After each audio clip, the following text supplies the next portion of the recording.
नमस्कार, आप सभी का बहुत बहुत स्वागत है। आप न्यूज 18 इंडिया देख रहे हैं और आपके साथ मैं हूं रुबिका लियाकत। अगर मैं आपसे कहूं कि मैं दुनिया के सबसे बड़े रेस्क्यू और रिहैबिलिटेशन सेंटर में खड़ी हूं, तो आपके जहन में क्या आएगा?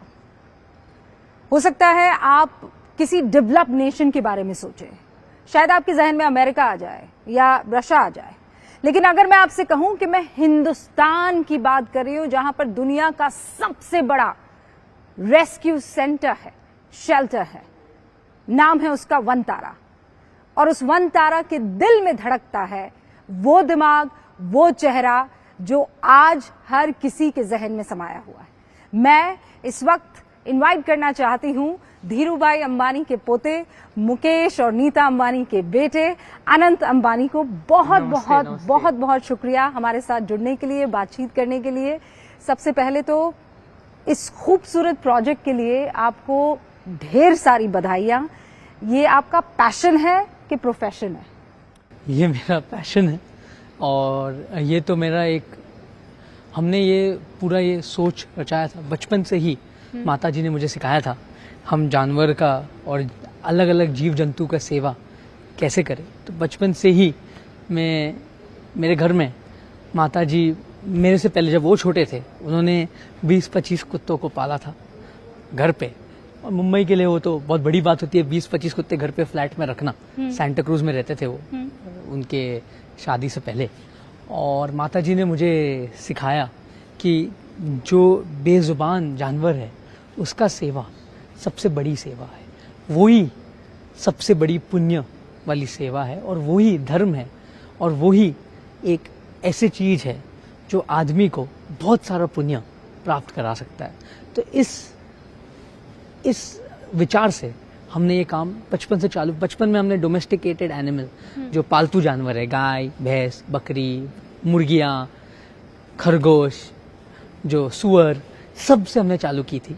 मुंबई में करजत में 100 एकड़ में हमने उस समय 1 लाख पालतू जानवर का चालू किया था। फिर हम सोचे जामनगर कैसे आना हुआ? मतलब आप कह रहे हैं करजत में थे, मुंबई में सब कुछ आपके पास था, माँ ने बचपन से एक पूरा बेस बनाकर रखा था।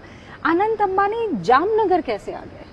तो मेरे दादाजी और मेरे जो दादी जी है, दादी जी जामनगर के हैं। तो दादाजी ने एक सपना सोचा था कि हम जामनगर में दुनिया का सबसे बड़ा रिफाइनरी बनाएं। पिताजी ने वो सपना साकार की, दादाजी की। पिताजी ने यहाँ खुद जामनगर में 10 से 12 साल रहकर ये रिफाइनरी बनाई, जो दुनिया का सबसे बड़ा रिफाइनरी है। अब यहाँ न्यू एनर्जी का भी एक बहुत बड़ा कॉम्प्लेक्स बनने जा रहा है जानवरों के लिए। इसके लिए सोचा मेरे माता जी ने जामनगर में 1000 एकड़ पर एक जंगल खड़ा कर दिया। आप तो एयरपोर्ट से आए होंगे, तो आजू बाजू में आपने देखा होगा कि पूरा बंजर जमीन है, बट यहाँ आप देखोगे तो आपको झाड़ी झाड़ देखा जाएगा। तो माता जी ने ये पूरा बहुत मेहनत की 1995 से। बचपन से मेरा घर यही है। मैं जितना मुंबई का हूँ उतना जामनगर का हूँ। तो हम यहाँ बसे। तो माता जी ने तो यहाँ पूरा एक टाउनशिप बनाया। हमारे जो कर्मचारी है उनको रहने के लिए ऐसे टाउनशिप बनाया जैसे आप अगर वहाँ जाओगे तो आपको लगेगा आप कैलिफोर्निया में। आप तो देखे ही होंगे कैलिफोर्निया में। यहाँ पे टेम्परेचर जो है वो गिर गया है जी। और मैंने कुछ लोगों से बात की है, उन्होंने कहा है अब हरियाली दिखती है हर जगह पर। हमने टोटल यहाँ 8.5 करोड़ झाड़ लगाए हैं। 8.5 करोड़? माता जी और पिताजी ने 8.5 करोड़। रिफाइनरी तो है ही, बट साथ साथ में यहाँ दुनिया का सबसे बड़ा आम का बगीचा भी बनाया गया है। वो जो तस्वीर हमने देखी थी, कॉन्डोलीजा राइस के हाथ में एक बास्केट था, उसमें केसर के आम थे और कहा गया था कि वो धीरूभाई अंबानी के बाग से आए हैं जी। लेकिन अनंत अंबानी ने ये कब सोचा कि यहाँ पर तो जब मेरे पापा हमें हमेशा जंगल ले जाते थे, रणथंभौर, गिर, बांधवगढ़, काजीरंगा, पेंच, हम सब बचपन में जंगल। पापा खाली एक ही समय पापा हमें छुट्टियां में लेके जाते थे, वो जंगल होता था। हम और कहाँ छुट्टी जाते ही नहीं थे, जंगल। तो हमें वाइल्ड लाइफ से बहुत प्रेम था। फिर जैसे जैसे मैं बड़ा होते गया और मैं समझता गया, मैंने सोचा कि वाइल्ड लाइफ के लिए कुछ काम किया जाना चाहिए। मैं मेक्सिको गया, तो मेक्सिको में तो सर्कसेस अभी भी अलाउड थे। मेक्सिको में ऐसे थे कि शेर के लिए खाना नहीं था और शेर भूखे मर रहे थे। तो मैंने सोचा कि हमें कुछ करना चाहिए। भारत में रोड एक्सीडेंट से तेंदुआ गिर जाता है, रोड एक्सीडेंट से कभी कभी टाइगर जो बाघ है उसको चोट पहुंच जाती है, भालू जो रीछ होता है उसे भी कभी कभी बहुत दिक्कत में आ जाती है, कभी एक्सीडेंट हो जाता है, कभी कुआं में गिर जाता है, कभी तो कैंसर हो जाता है। तो हमें ये सोचा कि वाइल्ड लाइफ के लिए, पशु के लिए, जो हमारे जो साधारण पशु है, जो फार्म एनिमल्स जिसे हम कहते हैं, उसके लिए तो बहुत सारे लोग काम करते हैं, वाइल्ड लाइफ के लिए बहुत कम लोग हैं। मैंने इसीलिए वाइल्ड लाइफ के लिए कुछ करने का सोचा। तो जब अनंत अंबानी के मन में ये विचार आया तो वो पहला शख्स कौन था जिसे आपने जाकर ये बताया कि मैं ऐसा कुछ करना चाहता हूँ, और उसका रिएक्शन क्या था? मम्मी थे। मम्मी को मैंने बताया तो मम्मी ने पहले कहा कि इसीलिए आपको टीम जरूर है, अकेले आप नहीं कर सकते हो, तो आप एक टीम खड़ा करिए। पापा के पास गया तो पापा ने बोला कि अगर करना है तो दुनिया का सबसे अच्छा करिए, करना है तो जो भी करना है दुनिया का सबसे अच्छा होना चाहिए तो ही आप करिए, और इससे जानवरों का भला होना चाहिए। अगर आप जानवर का भला के लिए करना चाहते हैं तो जानवर, बट करना है तो दुनिया का सबसे अच्छा। तो मैंने तो ये से दुनिया प्रेरणा का ली। सबसे अच्छा, मैंने बहुत कोशिश की, आपने तो पूरा घुमा ही होगा। अभी तो मैं दुनिया का अच्छा बोल, क्योंकि अभी तो आप खाली 10 या 25% ही खत्म हुआ है, बहुत समय लगेगा। और मुझे अपने दर्शकों को, अगर आनंद जी ये बात अगर मैंने नहीं बताई तो ये नाइंसाफी होगी। पिछले 7 घंटे से अनंत अंबानी हमारे साथ है, हम पूरे इलाके में घूम रहे हैं। इनफैक्ट अभी तो हमने आनंद जी खुद बता रहे हैं कि 40% ही घूमा है। कितना बड़ा ये इलाका है, यहाँ कितने आप जानवर लेकर आए हैं, कितनों को बचाया आपने? अभी तक हमने ये 2000 से 2500 एकड़ में बनाया है रेस्क्यू सेंटर। यहाँ का हॉस्पिटल जो है इसमें 6 सर्जरी सेंटर्स हैं, इन पेशेंट वार्ड है, आउट पेशेंट वार्ड है, MRI मशीन है जो मेरे हिसाब से इंडिया में एक ही है, CT स्कैन है जानवरों के लिए, रोबोटिक सर्जरी मशीन्स है, लैब है जिसमें 100 से ज़्यादा वैज्ञानिक काम करते हैं, और लैबोरेटरी स्पेशलिस्ट भी यहाँ काम करते हैं। मतलब वो सुविधाएं ऐसी हैं कि आप किसी शानदार 5 स्टार जो ह्यूमन बीइंग्स के हॉस्पिटल होते हैं वो भी कम पड़ जाएंगे। मैं सच बता रही हूँ, इतनी शानदार यहाँ पर सुविधा है। लेकिन कितने जंगली जानवरों को आपने रेस्क्यू किया है? अब तक हमने यहाँ 25,000 से ज़्यादा जंगली जानवरों को रेस्क्यू किया गया है, और हमें बहुत सारे जानवरों का ध्यान भी रखा गया है। हम यहाँ से टीम्स पूरे भारत में सब जगह भिजवाए, जूज में भिजवाए, फॉरेस्ट डिपार्टमेंट का बहुत सारे अलग अलग फॉरेस्ट डिपार्टमेंट का हमने मदद की, उन्होंने भी हमें बहुत सपोर्ट किया। और मैं देश के हर एक फॉरेस्ट अधिकारी, उनके कर्मचारी से अधिकारी, सबका बहुत बहुत धन्यवाद करना चाहता हूँ कि उनके कारण हमारे जंगल बचे हुए हैं। अनंत जी, मैं ये सोच रही हूँ कि आपकी उम्र के जो नौजवान हैं उनका पैशन, उनका शौक वो बहुत अलग होता है। मतलब किसी को कार रेसिंग पसंद है, किसी को अलग अलग डेस्टिनेशन पर जाकर अपना सब कुछ बसाना पसंद है। आप जामनगर आ गए, मैं जामनगर में ही, आप लोगों के साथ कम और जानवरों के रेस्क्यू मेरा जान जानवर ही है, मैं जानवर के लिए ही जीता हूँ। और ये मैं कुछ भी हो जाए, दिन में 2 घंटा मैं जानवर, रोज हर दिन 2 घंटा जानवरों के लिए मैं काम करता हूँ, और मैं यही सोचता हूँ कि मैं कितने जानवर को दिन में बचा सकता हूँ। मैं सोचने पर आज कितना का मैंने भला किया और मैं कितने का भला कर सकता हूँ, और इससे मुझे अच्छे से नींद आ जाती है। तो मेरा अच्छा से नींद, और मैं ऐसे तो मैंने ये काम शुरू किया अभी मैं 28 साल का हूँ, मैंने 8 साल की उम्र से ही ये काम चालू कर दिया था, और स्कूल से छुट्टा था तो मैं इधर ही करता था।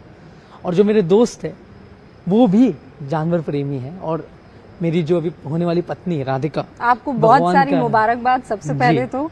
और आप तो शादी भी जामनगर में ही कर रहे हैं जी, तो पूरी दुनिया को आप यहाँ पर इकट्ठा कर रहे हैं। मेरे दादी जामनगर के हैं, हाँ। मेरे दादी जामनगर के रहवासी है, और मैं शादी इसीलिए कर रहा हूँ क्योंकि उनका घर यहाँ है, और हमारा भी, हम गुजरात के हैं, महाराष्ट्र भी, तो हम, ये तो प्री वेडिंग यहाँ हो रहा है, शादी तो मुंबई में होगा, प्री वेडिंग यहाँ है, और ये हमारा घर है।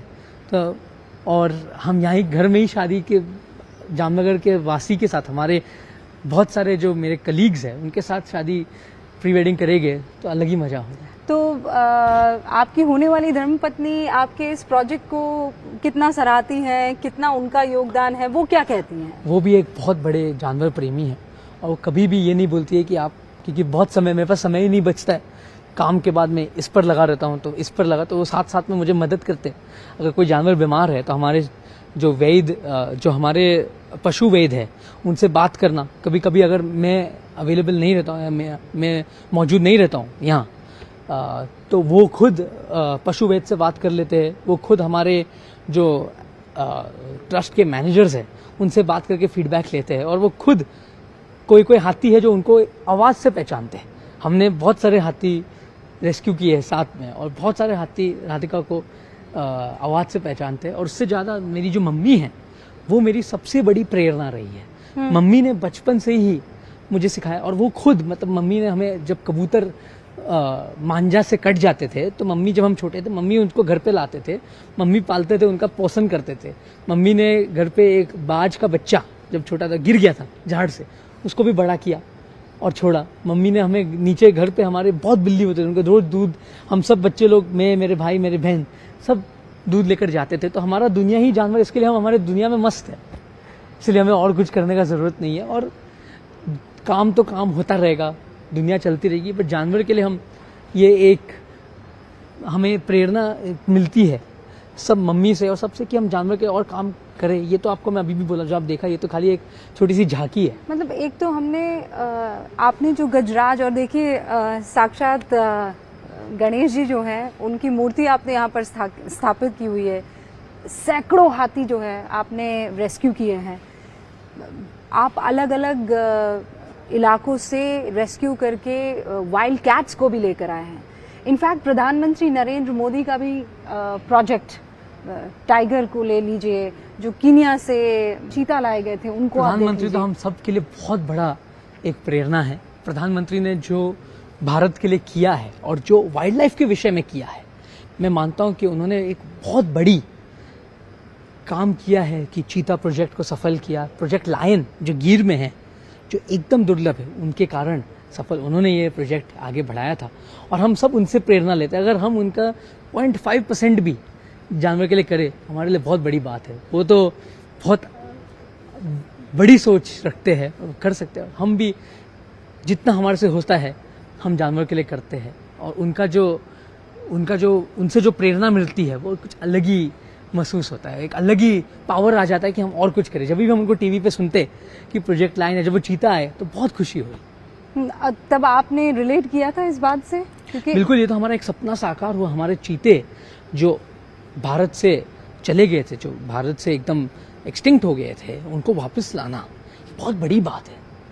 तो ये जो उन्होंने किया, ये एक बहुत काबिल तारीफ बात। अनंत अंबानी का पैशन पूरे देश को समझ में आ गया है, लेकिन इस पैशन को क्या और आप पर देंगे, और इसका कोई मुकाम है, या जामनगर तक ये सीमित रहने तो हम वाला है? जामनगर में एक ऐसे केंद्र बनाना चाहते हैं कि हम कैपेसिटी बिल्डिंग यहाँ से करें। हम यहाँ से जितने भी हमारे वेद, जो पशु वेद है, उनको हम पूरे भारत में भेजें, यहाँ सिखाकर, कि भारत में ऐसे, हमारा ये मकसद रहेगा कि एक भी एंडेंजर्ड जानवर बीमारी से ना मरे कैप्टिविटी में, और जितना हो सके उतना हम दूसरे को मदद करें, कैपेसिटी बिल्डिंग करें। भारत में 150 से ज़्यादा चिड़ियाघर है।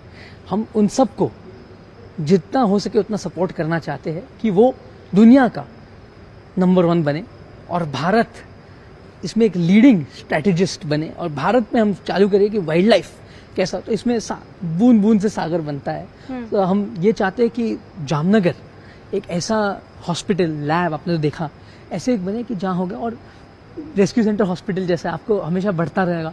जैसे ज़रूर होगी उस हिसाब से हम बढ़ेंगे और बचाव का कार्य में करेंगे, और जैसे भगवान हमें शक्ति देंगे उस हिसाब से करेंगे, जो मंजूर। मुझे पूरा यकीन है कि आप जो इंस्पायर हुए हैं अपनी माँ से, आप चाहेंगे कि ऐसे लाखों अनंत पैदा हों हिंदुस्तान में जी।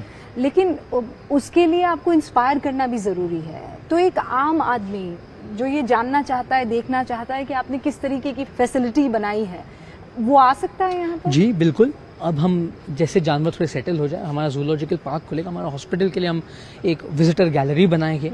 और ये नॉट फॉर प्रॉफिट है, ये बिल्कुल सेवा का कार्य है। जैसे मैंने आपको कहा, ये प्राणी संग्रहालय नहीं, ये प्राणी सेवालय है। तो हम यहाँ लोगों को, यहाँ उनको एक अलग प्रेरणा से भावुक होकर कुछ जानवर के लिए करने ज़रूर बुलाएंगे। और हम ऐसे भी सोच रहे हैं कि हम कॉलेजेस और स्कूल के बच्चे के लिए एक एजुकेशन हब यहाँ तैयार करें कि उनका विजिट्स कराए। और इस पर काम चालू है और जल्दी ही जनता इसका लाभ ले पाएगी। हिंदुस्तान हमेशा से इस बात पर फख्र करता है कि वो वसुधैव कुटुंबकम के प्रिंसिपल में यकीन रखता है। आपने जानवरों के लिए भी इनफैक्ट जामनगर को एक वसुधैव कुटुंबकम का हब बना दिया है जी। अगर ये कहूँ मैं तो गलत नहीं होगा। सनातन ने मुझे बहुत प्रेरणा दी। आप अगर देखोगे तो आप बहुत हमारे रिलीजियस हैं। जी, भगवान जो भी है, भगवान के कारण हम सब है। श्री कृष्ण कहते थे हाथी घोड़ा पाल की, जय कन्हैया लाल की। और श्री कृष्ण के सबसे प्यारे होते थे गाय, हाथी, घोड़ा। और हमारे हर एक देवता या देवी, हर एक का वाहन जानवर होता था। हर एक का प्रिय भी जानवर, सरस्वती मोर पंख, और मोर सरस्वती के साथ। हमें सनातन से मुझे ये सीख मिली है कि हर एक जान एक है। मनुष्य हो या पक्षी हो या एक जानवर हो या हाथी हो, कुछ भी एक है। और सेवा करने का मौका बहुत कम लोगों को मिलता है। तो मैं भगवान से बहुत धन्यवाद मांगता हूँ और भगवान का बहुत आभार हूँ कि भगवान ने मुझे ऐसे जानवरों का सेवा करने का मौका दी। और ये तो मेरे लिए एक बहुत बड़ी खुश नसीब की बात है कि मुझे भगवान ने ये सेवा करने का मौका और दिया। वो चीज़ आपकी आंखों में चमकती भी है, आपकी बातों में झलकती भी है। हमने देखा कि आप कैसे एक एक शख्स को यहाँ पर बनी चीज़ों को दिखा रहे थे। आप इसी तरीके से निरंतर आगे बढ़ते रहे। और ये जो सेवा भाव है, ये जो आपने सेवालय जानवरों के लिए, खासकर वो जो हमेशा से बेड़ियों में रहे हैं, उनको आज़ाद किया है, उनको आगे बढ़ाया है, उसके लिए आपको खूब सारी शुभकामनाएं। और अपना ख्याल रखिएगा और उन तमाम जानवरों का जो हमेशा से परेशान रहे हैं। बहुत बहुत धन्यवाद। बहुत बहुत शुक्रिया। बहुत बहुत धन्यवाद।